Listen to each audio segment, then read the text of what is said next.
잡아다가 있었고요. 제가 요 무렵에 민청년, 민주화운동 청년연합의 기관지인 민중신문 기자를 하고 있었습니다. 이 신문도 이렇게 사진 이렇게 보다 보니까 87년 7월이면은 아직 제가 기자하고 있을 때예요. 그러니까 6월 항쟁 직후죠. 이거는 6월 항쟁 직후고 6월 항쟁 때 하여튼 죽어라 하고 이때 이 신문 만들었습니다. 예, 하여튼 민중신문 기자를 하고 있었을 때인데 그때 이렇게 이제 건대 사건 같은 거 나고 난 다음에 이제 그 직후에 제가 들어가서 활동을 하기 시작했어요. 그 전에는 개반 모임이라는 데 있다가 하여튼 대학원생 때 뭐 무슨 이상한 일이 있으면서 가만히 있으면 안 되겠다. 뭔가를 좀 하자 해서 민청년에 그때 대학원생 신분으로 이제 들어가서 활동을 했습니다. 그때 제 사수가 뭐 대학생 그때 제일 친했던 선배이기도 하고 지금 관악에서 국회의원 하다가 이번에 떨어져서 좀 쉬고 있는 유기용 의원이 이제 제 대학교 1년 선배였는데 그때 선전국장이었어요. 그러니까 민청년의 선전국장으로 신문 책임자였죠. 그래서 편집회의를 하는데 지금도 기억이 생생합니다. 왜냐면 그 일면은 저 신문이 격주로 나오던 신문이에요. 2주일마다 한 번씩 나오는데 2주일마다 한 번씩 낼 때는 그러니까 요건 이제 6월 항쟁 끝나고 난 직후니까 저렇게 사설로 했지만 대개 투쟁 기사를 실습니다. 그 2주일 동안에 있었던 이 대중투쟁, 민중투쟁 중에서 제일 그래도 폼나게 싸운 것들을 일면 토부를 하죠. 그런데 쓸 게 없는 거예요, 쓸 게. 우리 청년운동 아무것도 없었고요. 노동운동도 아무것도 없었고, 학생운동도 아무것도 없었고, 암만 방학이고 연말연시라 하더라도 아무것도 없었던 거예요. 진짜로.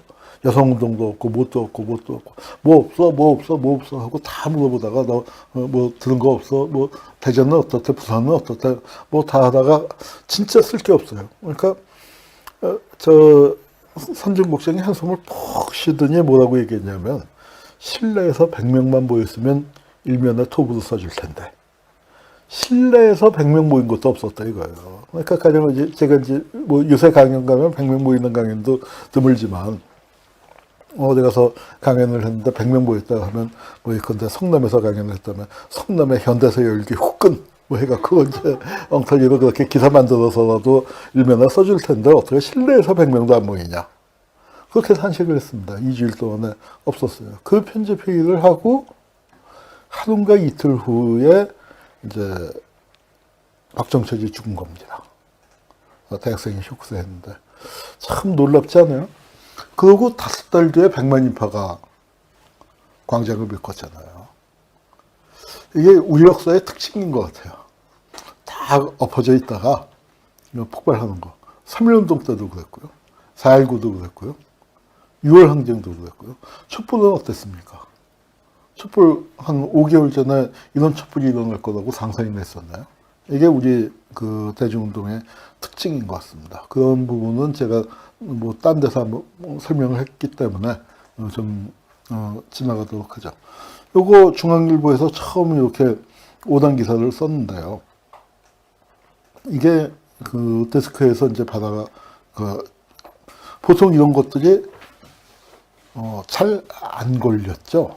뭐냐면은 대학생이 그 경찰에서 조사받던 중에 죽었다.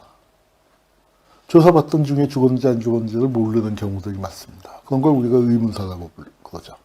그래서 틀림없이 수사기관에 잡혀간 것 같은데 어디서 그냥 시신으로 발견됐고 의문의 변사 내지는 자살로 처리가 된 경우들이 많았습니다. 그래서 이제 그런 자살했다 뭐 이제 이렇게 된 것들이 많았는데 이게 이제 이거는 경찰에서 조사받던 중에 이제 변사한 거야. 경찰 그 시설 내에서 치안본부 대공분실 내에서 죽었고 그걸 이제 그게 바깥에 알려지게 된 거죠. 그래서 이거를 그 데스크에다 보고를 했는데 평시 같았으면 데스크가 잘랐을 텐데 글쎄요. 저는 그런 생각이 들어요. 이 데스크에서도 중앙일보 데스크가 용기를 내서 한 측면도 분명히 있습니다. 분명히 있지만 또 하나는 이게 다른 신문도 이것을 보도하지 않을까. 아마 틀림없이 보도할 거야. 그러니까 기왕에 어차피 이게 묻히고 갈 게 아니라면 우리가 먼저 보도하자. 이제 그런 의식도 상당히 컸을 거라고 생각이 듭니다. 그래서 이제 좀 애매한 크기죠.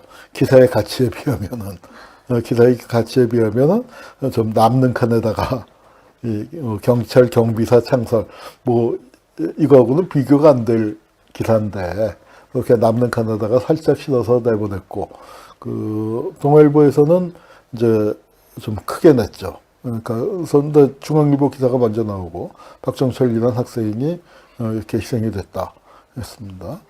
그리고 물고문 도중에 질식사했다라는 게 이제 그 여러 경로를 통해서 밝혀지게 된 거죠. 그래서 그러니까 그때 이제 그 사람들의 느낌은 뭐냐면은 아, 고문을 하다 사람이 죽었구나. 그 이전에 이게 뭐냐면 김근태가 고문을 당했을 때 뭐라고 얘기했냐면 아 정권에서 고문 없다. 저거는 빨갱이들이 운동권 놈들이 정권을 욕먹이려고 그 거짓 진술을 하는 거다. 쇼하는 거다. 그렇게 얘기했어요. 그리고 성고문 사건 때도 마찬가지예요. 성을 부끄러운 줄도 모르고 성을 혁명의 도구로 삼아서 어쩌고 저쩌고 떠들었는데 여기서는 사람이 죽었잖아요. 사람이 죽으니까 이제 아이고 하고 이제 그게 피부로 다가오게 된 겁니다. 바로 이곳 그 치안본부 대공분실이죠. 지난 6월 1일 날 학생들 데리고 답사 갔는데 그때 카메라 들고 가서 유튜브 생방송을 한번 할 걸 그랬어요. 여기 하고 남산 그 중앙정보부터 하고 갔었는데 언제 기회가 되면은 한번 그 이 건물 답사 가는 것도 재밌는데요. 여기는 치안본부 대공분실은 제가 잘 설명을 드릴 수가 있는 게 사학자의 입장만이 아니라 이용객의 입장에서 제가 한 일주일쯤 일주일 한 7일인지 8일인지 오래돼서 기억이 정확하지는 않은데 그쯤 저기 있었습니다. 근데 다행히 늦게 들어가는 바람에 뭐 조상님 덕이라고 봐야겠죠. 저는 저기서 얻어맞지를 않았는데 얻어맞지 않았기 때문에 지금 반환법 행위자 열정 같은 거를 오히려 할 수 있지. 저도 거기서 깨지고 나왔으면은 트라우마 같은 것 때문에 이런 일을 못했을지도 모르겠어요. 하여튼 저로서도 저곳을 어쨌거나 며칠간이라도 있었던 그 경험이 있기 때문에 그리고 잘 모르겠어요. 이렇게 쭉 그쪽에 가면은 방이 여러 있는데 이 박정철이 희생된 이 방이 아닐까 싶은데 잘 모르겠어요. 이게 이제 이렇게 생겼거든요. 그리고 이 특징에 방문이 마주보게 안 돼 있어요. 엇갈리게. 이쪽 방문, 그 두 방문이 열려 있어도 한쪽 들어가 보이질 않는데 이 중에서 오른쪽 칸에 있었습니다. 오른쪽 칸에 있었고 오른쪽 칸에 맨 가장자리 아니고 저쪽 아니고 중간에 하니까 한 두세 개 중에 하나예요. 두세 개 중에 하나인데 이 그 구조도 책상과 욕조와 침대의 위치로 볼 때는 저도 이 방에 있었을 가능성이 큰데 자신은 할 수 없어요. 근데 왜냐하면 호실을 몇 호실이었는지를 기억을 못하죠. 가르쳐 주지도 않았고. 다만 확실하게 생생하게 기억나는 거는 요 창문이 있지 않습니까? 요 창문 바깥으로 보이던 풍경. 그거는 지금 머릿속에 딱 그 이미지가 남아있는데 그 딱 가서 보니까 앞에 큰 아파트가 들어서 갖고 그 용산역 쪽으로 쫙 보이던 그 광경을 볼 수가 없어서 방을 확정할 수는 없는데 아마도 이 방이었을 것 같아요. 그러니까 뭐 우연한 일이지만 이 창문이 이렇게 좁은 거는 왜 그러냐? 저 최종길 교수 사건 아시죠? 최종길 교수가 돌아가신 다음에 저 건물을 지었단 말이에요. 저 건물을 지을 때 투신하면 안 된다. 최종길 교수가 투신한 게 아니죠. 지들이 창문에서 던져놓고서 투신한 걸로 꾸며놓고 투신을 막기 위해서 이렇게 조사실 머리가 안 빠져나가게 좁게 만들어 놓은 겁니다. 이 방에서 요 욕조에서 고문을 당하다 죽었어요. 그런데 그래서 이렇게 했다고 그 발표를 했는데 물고문을 할 때 사실 그 물을 되게 많이 먹습니다, 사람들이. 근데 그 박정철은 익사한 게 아니고 그 고문할 때 목이 턱에 걸린 거예요. 이 욕조 턱에다가 말이에요. 욕조 턱에다가 여기에 가슴을 대고 머리를 쳐박아서 이제 물을 먹이는 건데 원래는 이렇게 의자 앉혀놓고 고개를 젖히고 수건 덮고 주전자도 입에다가 물을 붓죠. 근데 이거는 새로운 시설을 만들어 갖고 욕조를 만들어서 그냥 그 바닥에 붙여놓게 되면 물 청소할 필요도 없잖아요. 예, 그러니까 꼭지 빼버리면 되는 거니까. 그렇게 해서 하는데, 재수가 없으려니까 이제 이 목이 턱에 걸린 겁니다. 그래서 이제 박정철이 희생이 됐는데, 이게 뭐냐면은 경찰 입장에서는 뭐냐면, 이 자식이 물 얼마 먹이지도 않았는데 뻗었다 이거예요. 그러니까 뭔가가 뭐 잘못된 줄 알고 얼른 그 의사 불러서 이렇게 조치하면은 살아날 수 있을 거라고 생각을 하고 의사를 불러오면서 허둥대면서. 그러니까 누가 그런 얘기를 해요. 아예 고문경관들이 착해서 이 사건이 드러났다. 그러니까 말도 안 되죠. 말도 안 되는 얘기지만, 그러니까 무슨 얘기냐면은 아예 뚫뚫 말아서 어디 상에다가 버리고 한참 지난 뒤에 발견되면은 여기서 치안본부 대공분실에서 죽었는지 어떻게 아느냐. 예컨대 김성수처럼 우정원이처럼 뭐 그렇게 돌매달아서 버리고 기찻길 옆에다가 버려놓고서 이제 뭐 나중에 발견됐다. 그런 의문사가 80년대 수두룩 빽빽했으니까요. 근데 이거는 박정철이 머리 몇 번 누르지도 않았는데 쓰러지니까 쫓아가서 의사를 불러왔습니다. 바로 이분이죠. 오현상 선생. 중앙대 의대 한강성심병원이죠. 한강성심병원에 의사도 있었는데, 이제 치안본부 대공분실에서 남영동에서 이제 길 건너편에 뭐 별로 멀지 않은 곳이니까 불러왔어요. 근데 저분이 용기를 내서, 근데 이게 뭐 후닥닥 하는 움직임이 아마 병원 쪽에서 뭔가 이제 경찰이 와갖고 탁하게 의사를 찾아가는 모습을 보고 보통 예안가 보다 하고 어찌 해서 기자가 또 알게 되고, 그리고 기자가 이제 오현상 선생한테 물었더니 이분이 용기를 낸 겁니다. 그래서 친구들은 원래 좀 눈치가 없어서 사실대로 얘기했다.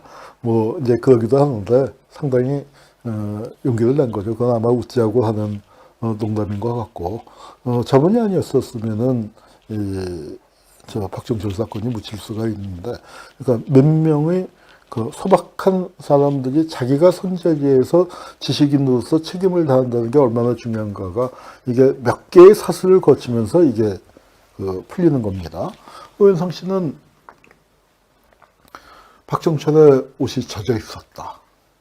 바닥에 물이 흥건했다. 물고문했다는 얘기는 안 했어요. 물고문했다는 얘기는 안 했고, 또 의사 입장에서 가서 사망한 것만 봤지 물고문하는 장면을 실제 목격은 못했으니까. 그런데 직감적으로 물고문하다가 사고가 났구나 하는 거는 알고서 물 얘기를 자꾸 한 겁니다. 물. 옷이 젖어 있었어. 바닥에 물이 흥건했어. 그 다음에 심지어는 청진기를 냈더니 수포음이 들렸다. 근데, 왜 형한테 물어보니까 이제 고무줄배 기사를 보고서 수포음이 들렸다는 게 뭐야? 이제 하고 형한테 물어봤더니, 청진기 되면 너도 들려. 그래서 왜? 그랬더니, 꼬르륵 거리는 소리, 그걸 의사들이 수포음이라고 한다고 그래요. 그러니까, 그거는 꼭 물고문하고는 상관이 없을 수도 있지만, 어쨌거나 물 얘기를, 계속 끊임없이 하고, 기자도 바보가 아니니까, 이건 물고문이구나. 이제 알게 되고, 그 기사를 쓰게 되고, 또 기사가 나가게 된 건, 조금 이따 다시 얘기하겠지만, 검찰이 기자한테 흘린 거죠. 검찰이 경찰한테 눌려지는 거거든요. 그 얘기는 이따가 하도록 하고요. 그리고 또 한 분 용기 있는 의사가 있었습니다. 바로 국립과학수사연구소의 부고무였던 황적준 박사. 이분이 치안본부장이, 그러니까 그냥 쇼크사로 해라. 경부 압박에 의한 질식사는 물고문하다 죽었다는 게 분명해지는데, 그냥 쇼크사는 뭐 여러 가지 요인에 의해서 죽을 수가 있잖아요. 심장마비 같은 게 그냥, 유명한 말 있잖아요. 책상을 탁 치니까 억하고 죽었다. 그렇게 해서 쇼크사한 걸로 밀고 하라고 하는데, 이분이, 정말 국립과학수사연구소라는 게 경찰, 밀접한 관계를 갖고 있는 국가기관인데, 거기 출신임에도 불구하고 그걸 용기를 내서 아니라고. 그리고 나중에 그걸 일기에다 적었다가 이 부검 감정서를 사실대로 경부합박에 의한 질식사로 정확하게 적었고, 그분이 또 일기에다 기록한 게 밝혀지면서 강민창이 결국 구속되는 계기를 만들죠. 이게 그건 1년 뒤에 이제 구속이 됩니다. 거기서 이제 중요한 게 하정우 역할 다들 감명 깊게 보셨죠. 여기서 이제 때려치고 보따리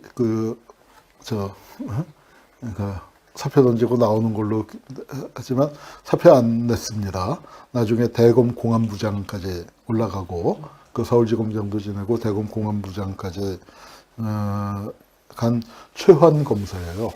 근데 이제 최환 검사의 역할은 6월 박정철 고문치사 사건 때 이 은폐가 되는 걸 막는 데서는 정말 중요한 역할을 했습니다. 그 부분은 분명히 인정을 해줘야 돼요. 근데 딱 그거. 그것이 영화에서처럼 그렇게까지는 아닙니다. 처음 그 단계였고 계속 그 자리에 있으면서 공안검사 역할 잘 했고 5.18 초기에는 국보위에 참여를 했어요. 그런데 나중에 5.18 수사를 지휘하게 돼서 논란이 있었죠. 이게 국보위에 참여한 거는 내란의 중요임무 종사자에 해당하는데 이거 5.18 수사를 지휘한다는 게 말이 되느냐, 그런 이제 비판도 있었고요.